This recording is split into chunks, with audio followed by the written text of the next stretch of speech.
You arrived in your human form, factory installed with tools to create and attain your desires.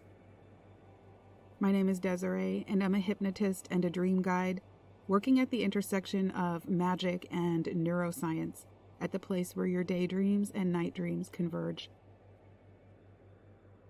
Welcome to the world of Desmerism.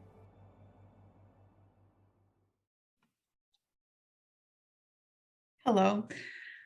So I wanted to talk a little bit about setting intentions, setting goals, casting visions and manifestations, and then letting them go, and some ideas as to how and why you would want to do that. So the first thing that I kind of realized about successful manifestation of my goals and desires is that, and letting go, is that there has to be a sense of trust. And once I learned hypnosis, it really helped me to make this connection that I'm placing trust into this part of me that does things automatically without me having to think. So my subconscious mind, your subconscious is giving you dreams every night while you sleep. Your subconscious is breathing you. It's taking care of you. It's keeping things up and running. And by placing trust in this part of yourself, you actually realize that when you let go of your goals, you're not really letting go. You're handing them off to this automatic part of yourself, this part of yourself that is so automatic that it just creates habits out of nowhere. You just find out that you pick up a habit in response to one experience one time, and then this is now a habit, or this is a trauma. It gives you these patterns. And so it's something that you can constructively come to rely upon for the good stuff too. Good habits, good patterns, and manifesting your dreams and desires. So your subconscious is, creating, it's keeping you up and running. It's breathing you. And that's why breathing is kind of a magical way to be present and to expand your consciousness and be in the moment, because it's kind of like you are with your subconscious. You are there with it on the same page. And you come back to your breathing, and that's just this reminder that there is this automatic part of you. And you can control your breathing. And then the moment that you stop, it comes right in and does it for you, and will continue doing that for you until the day you die. So coming back to the breath, as cheesy as it is, or maybe it's not, but people always say that, but that's why. That's how you are present. That's what keeps you alive. You're in communion with the subconscious as you observe your breathing. So there's the subconscious. And then there's your higher self. And I see these as kind of two sides of the same coin. I actually kind of imagine them for myself as these magnetic forces, one above, one below. The subconscious is all of this stuff that's keeping me up and running in my earth-bound body. And it's also the well of wisdom that I have access to. And then the higher self is guiding me, I imagine, from above.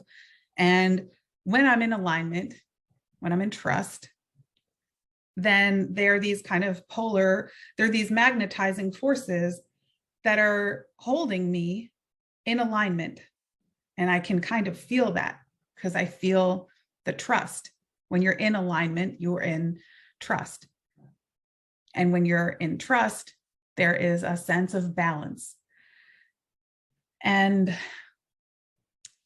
when we speak of balance, I think of Vadim Zeland, who is the author of the reality transurfing books. And these books, I have used his techniques to manifest things, and I've kind of integrated them with my own practices, and they're very, very successfully great results. And I'll come back to that in a moment, actually. Right now, I just want to tell you a story. And this is a story that we all kind of know in some way or another. We might know someone who has experienced this. Probably we do. If not, we can relate to this story because it might as well be a fairy tale or an urban legend. It's a very relatable story, and we've all kind of heard of it in some way or another. So think of a couple, partners, who are trying really hard to have a baby, to get pregnant. And they go to great lengths and probably spend lots of money in this endeavor. And they're trying really, really hard. And it is just not happening. And so they move to plan B or plan C or plan D. Maybe they decide to get IVF. Maybe they spend all their money on IVF and they decide to just give up. Maybe they decide to adopt.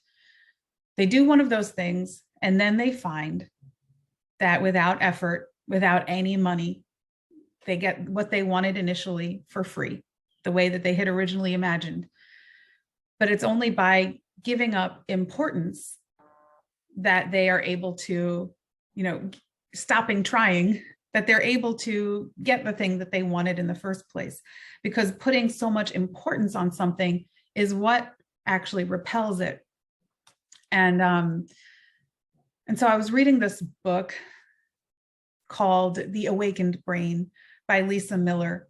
And that was her story. And like I said, I know a few people who that's happened to.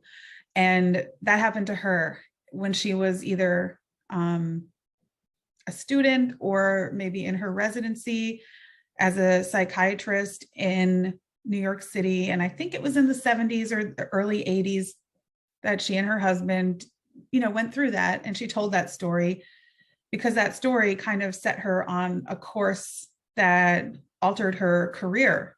She stayed in medicine, and she really wanted to discover the place in the brain where spirituality kind of lives, and the positive effect that spirituality has on people's lives. And so she dedicated the remainder of her career to that endeavor and ended up doing longitudinal studies that were in peer-reviewed journals, highly respected journals, very groundbreaking research in spirituality, which really hadn't been done before. And so in that story that we can kind of all relate to in some way, that trying, it's just not happening, you're pushing it away. What we need to do is what Vadim Zeland would call dropping importance. So he says that when you elevate a goal to this thing that you must have, you increase its importance. And in increasing importance, you create what he calls excess potential. And then what he calls balancing forces come in and just knock you off track. That is not happening, because balancing forces, the universe strives to be in balance. And that is the universal law of all universal laws. It's evidenced in our everyday life, the ebb and flow of the tide, the sun coming up, the sun going down, the moon rising and going down, day and night. It's with us everywhere, yin yang. It's just the universal law. And there is nothing if there isn't balance. And so in our pursuit of goals, we need to come to a place of balance. And for me, again, and he uses an example, Vadim Zeland uses an example of, if you're walking along your, the floor in your kitchen, you're not worried that you're going to fall off a ledge because you're on solid ground.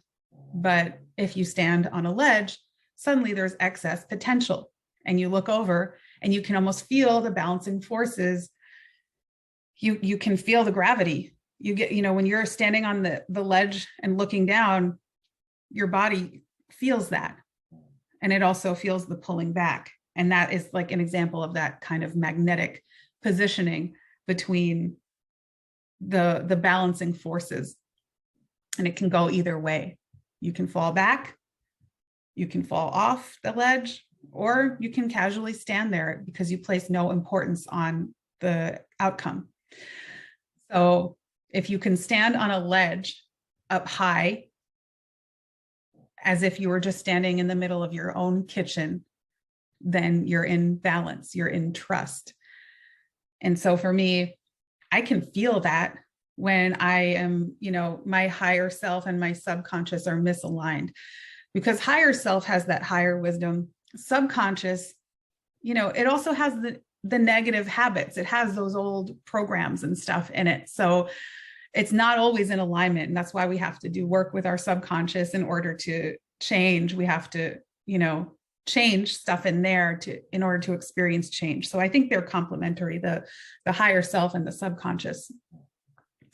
So, and when we try so hard to do anything, so hard, we usually fail, right? Because we're giving it too much importance.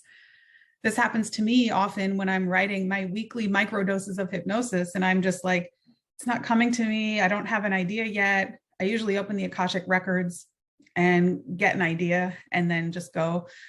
Sometimes it doesn't come to me and I'm finding myself freaking out, and I'm just like, you know what? I got to just let it go. I'll do it in the morning. If I have to do it as soon as, I wake up at 5 a.m. If I have to do it when I wake up at 5, that's okay.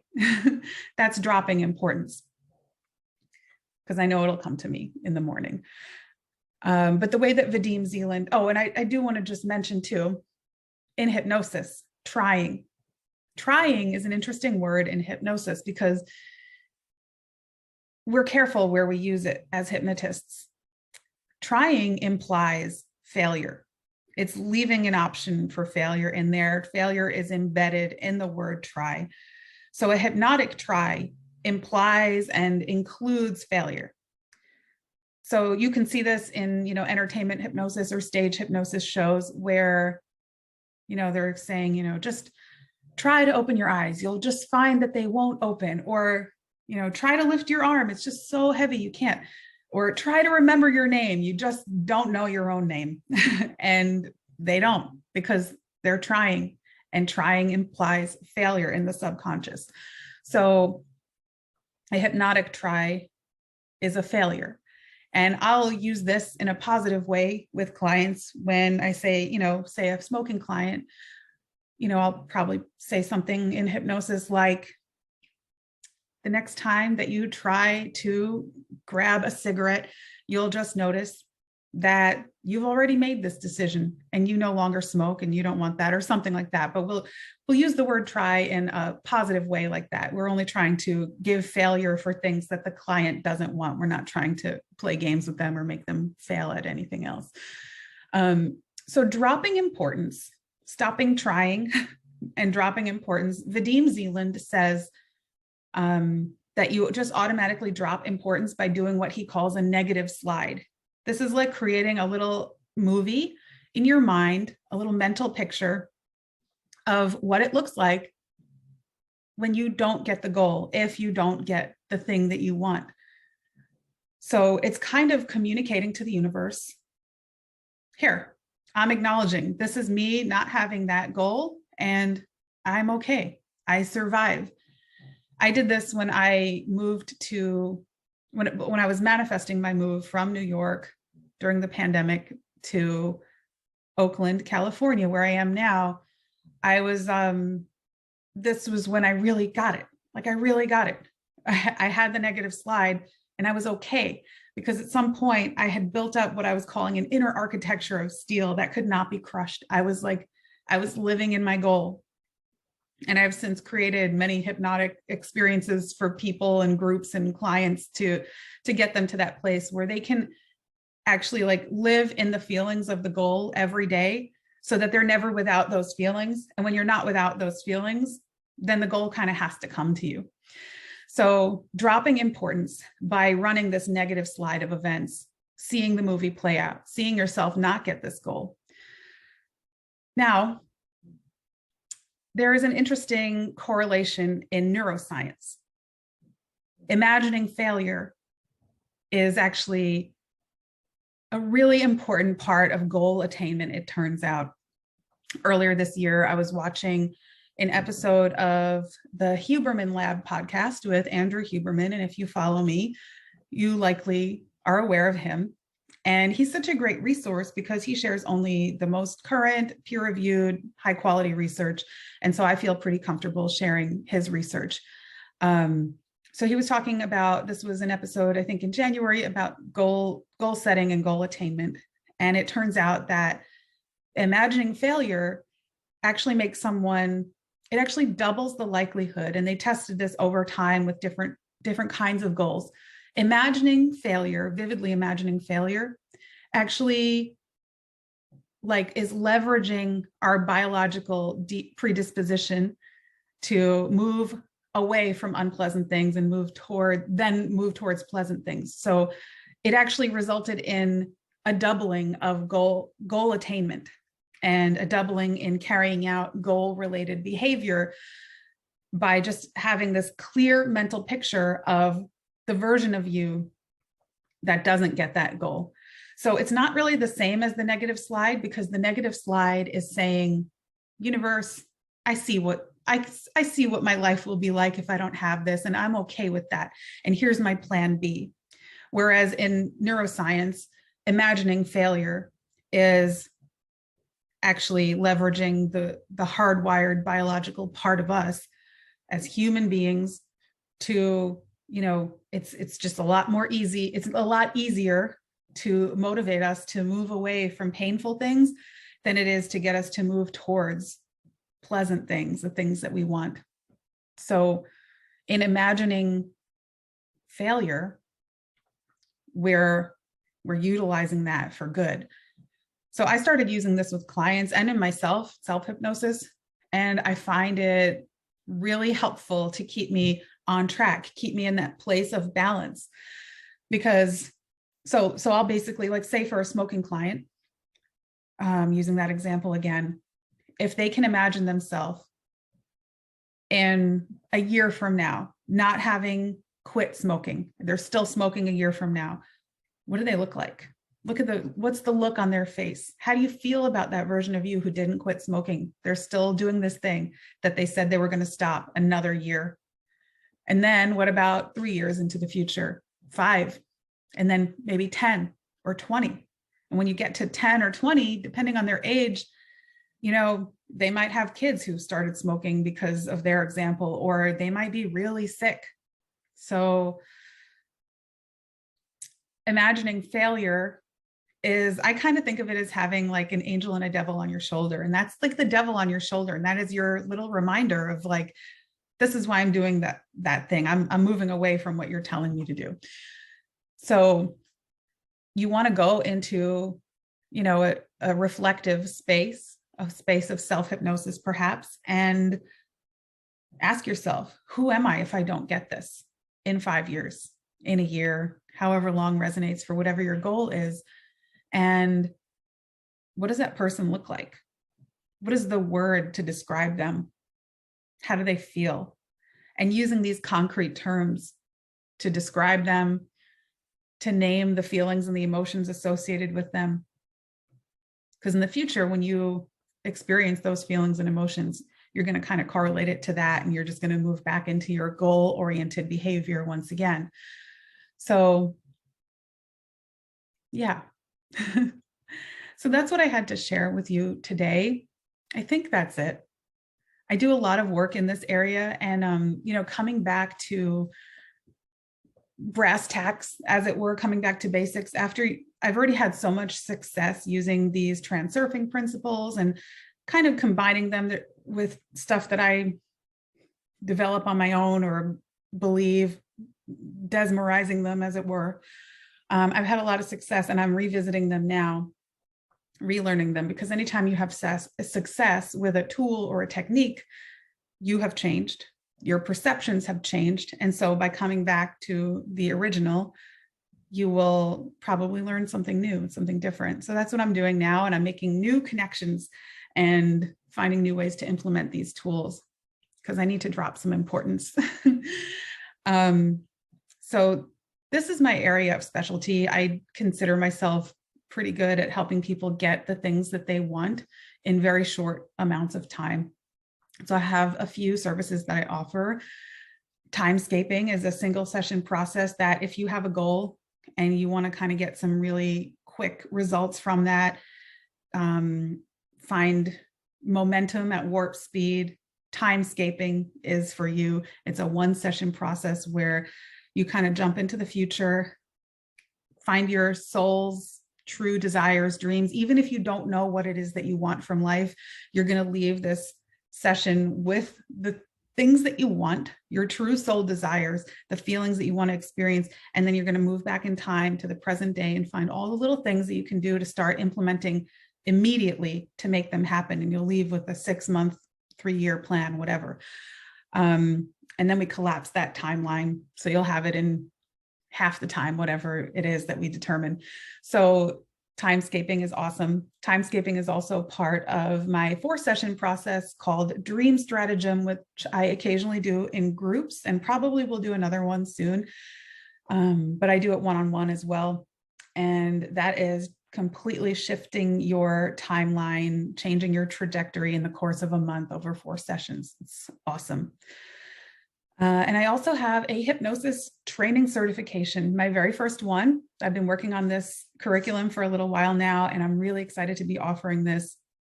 I've created it with healers and mystics in mind, people who are already practicing in some way, because, but it's not limited to that. My vision is that the people who already have clients seeking their guidance or their expertise have this additional tool that is so important and life-changing and blends so seamlessly with everything else. So whether you have, a healing practice, or you do Reiki or astrology, tarot, Akashic records readings, or even massage or facials, it's for you. And even if you don't, it's also for you. So I think we all have the capacity to change our own lives and to change other lives. And that is why I'm offering it. And I'm really excited about it.